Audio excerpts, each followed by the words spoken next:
Hello అండి, welcome to another mini blog. నేను వరలక్ష్మి వ్రతం రోజు ముత్తైదు భోజనం పెట్టుకుంటా అని చెప్పాను కదా.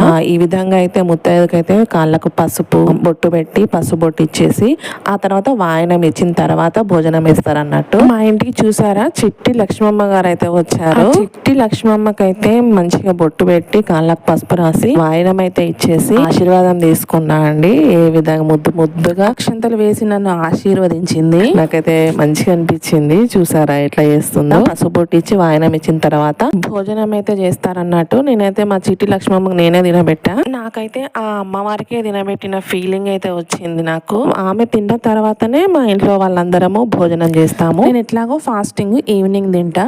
వీళ్ళు తిన్న తర్వాత నేను మళ్ళీ వాళ్ళ ఇంటికి వెళ్ళా పసుబొట్టుకి. ఈ విధంగా పూజ అయిపోయిన తర్వాత పసుబొట్లు ఇవ్వడం తీసుకోవడంతోనే గడిచిపోతుంది ఆ డే మొత్తం. నాకైతే చాలా అంటే చాలా మంచిగా అనిపించింది. మీకు ఎలా అనిపించిందో ఈ వీడియో లైక్స్ లలో చెప్పేయండి మరి.